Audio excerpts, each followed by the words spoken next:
A special legislative council report released late last night says Attorney General Austin Knudsen and his office did not attempt to threaten nor intimidate St. Peter's officials nor healthcare providers. MTN's Jonathan Ambarian dug into the report and has what you need to know. The report, released Monday evening, lays out more details about the contact that Attorney General Austin Knudsen and other public officials had with St. Peter's Health when they inquired about a patient's COVID-19 care last month. But Republicans and Democrats still have very different interpretations about what it shows.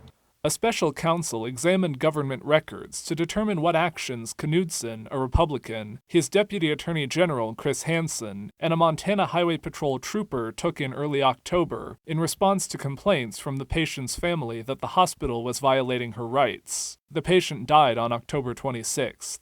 Democratic legislative leaders requested the report after the hospital stated in media reports that care providers were, quote, harassed and threatened by 3 public officials. According to the report, shortly after the patient was admitted, a family friend reached out to Hansen, accusing the hospital of failing to deliver a legal document to her, preventing her from communicating with her family, and denying her alternative medication an outside provider had prescribed. The report says Hansen was the only public official who spoke to providers, telling them during a phone call about legal ramifications of withholding documents and preferred treatment. It also says Hansen requested an MHP trooper go to the hospital to take statements from the patient's family. Documents say the trooper didn't go inside or talk to hospital staff. The report includes a text message Knudsen himself sent to a lobbyist for the Montana Hospital Association and St. Peter's board member, asking for a response to the family's concerns. In it, he said, quote, I'm about to send law enforcement and file unlawful restraint charges. Knudsen later had a follow-up meeting with the board member and St. Peter's CEO and chief medical officer. The report says the third public official was Public Service Commissioner Jennifer Fielder, who left a message for a hospital employee saying the patient had a right to try ivermectin and hydroxychloroquine, and that, quote, if this doesn't turn out well, there will be a suit. The report says Fielder identified herself as an elected official on the call, but she later told the council she made the call as a personal matter.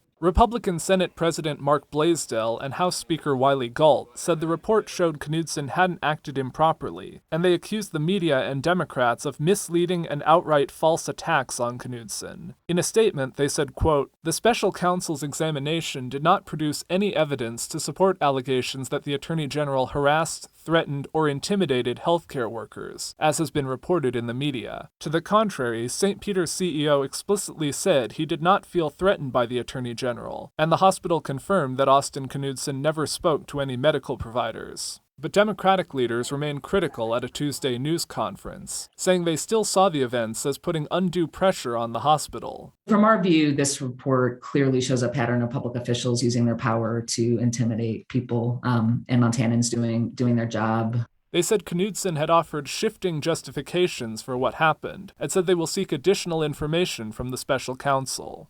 A spokesperson for the Attorney General's office told MTN that the report confirms what they've said from the beginning, that no one from the Department of Justice threatened anyone while they were trying to get to the bottom of the allegations. A spokesperson for St. Peter's Health told MTN that at this time they're still going through the report and taking a look at the findings. In Helena, Jonathan Ambarian, MTN News.